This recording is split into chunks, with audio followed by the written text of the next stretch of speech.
നിലമ്പൂർ തെരഞ്ഞെടുപ്പിൽ ബി.ജെ.പി സ്ഥാനാർത്ഥിയെ കൂടി പ്രഖ്യാപിച്ചിരിക്കുകയാണ്. മോഹൻ ജോർജ് ആണ് സ്ഥാനാർത്ഥി. നമുക്കിപ്പോൾ രാഗിൻ ചേരുന്നുണ്ട് മോഹൻ ജോർജിന്റെ വീട്ടിൽ നിന്നും. രാഗിൻ, അങ്ങനെ ബി.ജെ.പിക്കും ഇപ്പോൾ സ്ഥാനാർത്ഥിയായിരിക്കുകയാണ്. മോഹൻ ജോർജ് ആണ് ബി.ജെ.പിയുടെ സ്ഥാനാർത്ഥി. തെരഞ്ഞെടുപ്പിൽ മത്സരിക്കില്ല എന്നതടക്കമുള്ള കാര്യങ്ങൾ നേരത്തെ പറഞ്ഞിരുന്നു. എന്നാൽ ഇപ്പോൾ സ്ഥാനാർത്ഥിയെ പ്രഖ്യാപിച്ചിരിക്കുകയാണ് ബി.ജെ.പി. ഇനി എങ്ങനെയാണ് പ്രചരണങ്ങളൊക്കെ? തീർച്ചയായും സ്ഥാനാർത്ഥിയെ പ്രഖ്യാപിച്ചിരിക്കുന്നത്. ആ സ്ഥാനാർത്ഥി നമുക്കൊപ്പം ഉണ്ട്, അഡ്വക്കേറ്റ് മോഹൻ ജോർജ്. ആദ്യമായി ആശംസകൾ. എല്ലാ സ്ഥാനാർത്ഥികൾക്കും നമ്മൾ ആശംസകൾ നേരാറുണ്ട് സ്ഥാനാർത്ഥിയാകുമ്പോൾ. എങ്ങനെയാണ് ഈ സ്ഥാനാർത്ഥിയിലേക്ക് എത്തുന്നത്? ഞാൻ കേരള കോൺഗ്രസിന്റെ വിദ്യാർത്ഥി വിഭാഗമായ KSC മുതൽ രാഷ്ട്രീയ പ്രവർത്തനം നടത്തുന്നുണ്ട്. കഴിഞ്ഞ 47 വർഷമായിട്ട് ഇവിടെ ഈ മേഖലയിൽ പ്രവർത്തിക്കുന്ന ആളാണ്. അപ്പോൾ എൻ്റെ ഏറെ സുഹൃത്തുക്കൾ ഇപ്പം BJP-യിലുണ്ട്. അഡ്വക്കേറ്റ് നോബൽ മാത്യു ഉൾപ്പെടെ, ജോർജ് സെബാസ്റ്റ്യൻ, കുരുവിള മാത്യൂസ് ഉൾപ്പെടെ എല്ലാവരും BJP-യിലാണ്. അവരെന്നോട് ഇന്നലെ ദിവസം അഭിപ്രായം ചോദിച്ചു. ഞാൻ പറഞ്ഞു കുഴപ്പമില്ല എന്ന് പറഞ്ഞു. അപ്പോൾ അവർ പ്രൊസീഡ് ചെയ്തു. പക്ഷേ ഇപ്പം നിങ്ങൾ പറയുമ്പോഴാണ് ഞങ്ങൾക്ക് അറിയുന്നത് സ്ഥാനാർത്ഥിയെ പ്രഖ്യാപിച്ചു എന്നുള്ള അറിയുന്നത്. ഒരു നിർണായക രാഷ്ട്രീയ പോരാട്ടമാണല്ലോ ഈ നിലമ്പൂരിൽ നടക്കാൻ പോകുന്നത്. അതിൽ ഒരു ഘടകമായി താങ്കൾ മാറിയിരിക്കുകയാണ്. എങ്ങനെയാണ് ഇനി മുന്നോട്ട്? തീർച്ചയായിട്ടും BJP നല്ല മുന്നേറ്റം നടത്തും, സംശയമൊന്നുമില്ല.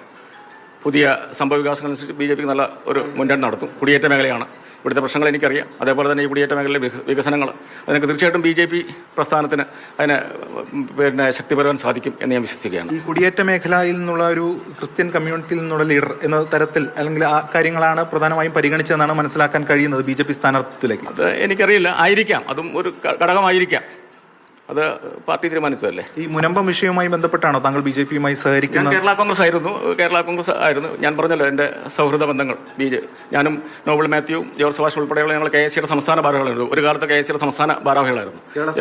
കേരള സ്റ്റുഡൻസ് കോൺഗ്രസിന്റെ, പിന്നീട് യൂത്ത് ഫ്രണ്ടും, പിന്നെ ഞാൻ കേരള കോൺഗ്രസ് പിയുടെ ജില്ലാ പ്രസിഡന്റ് ആയിരുന്നു 7-8 വർഷം. അത് കഴിഞ്ഞ് സംസ്ഥാന ജനറൽ സെക്രട്ടറിയായി. ബാലകൃഷ്ണ സാർ മരിച്ചപ്പോൾ പിന്നെ അതിനകത്ത് അങ്ങനെ സംവിധാനമില്ല. മണി വിഭാഗമായിരുന്നു ഞാൻ തുടങ്ങിയത്. ഇപ്പോൾ പക്ഷേ ജോസഫ് ഗ്രൂപ്പിലാണ്. ഫ്രാൻസിസ് ജോർജ് സാറായിരുന്നു. ഞങ്ങൾ ആ ഭാഗത്ത് കൂടി ഞങ്ങൾ ജോസഫ് ഗ്രൂപ്പിൽ ചേർന്നു. ഞാൻ അതിൻ്റെ സ്റ്റേറ്റ് കമ്മിറ്റി മെമ്പറാണ്. അതായത് കർഷകരുടെ നേതാവുമാണ്. ഇപ്പോൾ നിലവിൽ അതെ, സ്റ്റേറ്റ് കമ്മിറ്റി മെമ്പറായിരുന്നു കേരള കോൺഗ്രസ് ജോസഫ് വിഭാഗത്തിന്. അതെ. മലപ്പുറത്ത് സജീവമായ പ്രവർത്തനമില്ല കേരള കോൺഗ്രസിന്. മലപ്പുറം ജില്ലാ അധ്യക്ഷനായിരുന്നു. ഞാൻ കേരള കോൺഗ്രസ് ബിയുടെ മലപ്പുറം ജില്ലാ അധ്യക്ഷനായിരുന്നു 7 വർഷം. ഞാൻ വിവിധ കേരള കോൺഗ്രസിലുണ്ടായിരുന്നു. കേരള കോൺഗ്രസ് വരുമ്പോൾ നമുക്ക് നമ്മുടേതായ നിലപാടുകളുണ്ടാവും, അതനുസരിച്ച് ഞാൻ മാറും. എങ്ങനെയാണ് BJP-യിലേക്കുള്ള ഒരു എൻട്രി? പ്രത്യേകിച്ചും ഈ ഞാൻ പറഞ്ഞല്ലോ, നോബൽ മാത്യു ഉൾപ്പെട്ടുള്ള ആൾക്കാരാണ് അതിന് പ്രേരകമായി മാറിയത്. പ്രത്യേകിച്ച് ഏത് വിഷയം മുൻനിർത്തിയായിരിക്കും? ഇപ്പോൾ PV അൻവർ വരുന്നു, അതോടൊപ്പം തന്നെ M സ്വരാജ് ഉണ്ട്, കൂടാതെ ആര്യൻ ഷൗക്കത്തുണ്ട്. ഇതാണ് പ്രധാനമായും നാടിൻ്റെ വികസന പ്രവർത്തനങ്ങൾ തന്നെയാണ്. രാഷ്ട്രീയ വിഷയങ്ങൾ ചർച്ചയാകുമല്ലോ, അതൊക്കെ പാർട്ടി നേതാക്കന്മാർ പറയും. രാഷ്ട്രീയത്തെപ്പറ്റി ഞാൻ അധികം പറയുന്നില്ല. അതൊക്കെ BJP നേതാക്കൾ കാര്യമായി വിശദീകരിക്കും. ആദ്യഘട്ടത്തിൽ സ്ഥാനാർത്ഥിയെ നിർത്തുന്നില്ല, അല്ലെങ്കിൽ അത്തരം ചില കാര്യങ്ങളൊക്കെ ആലോചിക്കുകയുണ്ടായിരുന്നു. അതിനുശേഷമാണ് പിന്നീട് ഒരു ഇതിലേക്ക് വന്നത്. അതിനെപ്പറ്റി എനിക്കറിയില്ല. പാർട്ടിയല്ലേ തീരുമാനിക്കുന്നത്. BJP ഒരു വലിയ പാർട്ടിയല്ലേ. നിലമ്പൂരിൽ എത്രത്തോളം സാധ്യതകളുണ്ട് BJP-ക്ക് ഈ ഘട്ടത്തിൽ? തീർച്ചയായിട്ടും വളരെയേറെ മാറ്റമുണ്ട്. ക്രിസ്ത്യൻ വിഭാഗങ്ങളൊക്കെ BJP-ക്ക് അനുകൂലമായൊരു സമീപനം സ്വീകരിക്കുന്നുണ്ട്. അത് ഞങ്ങൾക്ക് പല സ്ഥലത്തും. ഞാൻ YMCA-യുടെ ഇവിടുത്തെ വലിയൊരു സ്റ്റേറ്റ് ഇവിടുത്തെ പ്രസിഡന്റായിരുന്നു 7 വർഷം. അതേപോലെ തന്നെ YMCA-യുടെ റീജിയണൽ ചെയർമാനായിരുന്നു, സബ് റീജിയണൽ ചെയർമാനായിരുന്നു. അപ്പോൾ YMCA-യോട് ബന്ധപ്പെട്ട് ഞങ്ങളുടെ ഇവിടുത്തെ ക്രിസ്ത്യൻ മേഖലകളിലൊക്കെ ആയിട്ട് എല്ലാ പള്ളികളായിട്ടും ബന്ധപ്പെടുന്ന ആളാണ്. അപ്പോൾ തീർച്ചയായിട്ടും അതിൻ്റെ ഒരു വലിയ മാറ്റം ഉണ്ടാകും. അതിനൊരു പിന്തുണ താങ്കൾ ലഭിക്കുമെന്ന് പ്രതീക്ഷ ക്രിസ്ത്യൻ കമ്മ്യൂണിറ്റിയിൽ നിന്ന് കൂടുതൽ. തീർച്ചയായിട്ടും എനിക്ക് ഒട്ടേറെ ബന്ധുക്കൾ ഈ നാട്ടിലുണ്ട്. ഞങ്ങളുടെ കുടിയേറ്റക്കാരില്ല, ഞങ്ങളുടെ ഒട്ടേറെ ബന്ധുക്കൾ ഇവിടുത്തെ എല്ലാ ഡിനോമിനേഷനിലും ഉണ്ട്.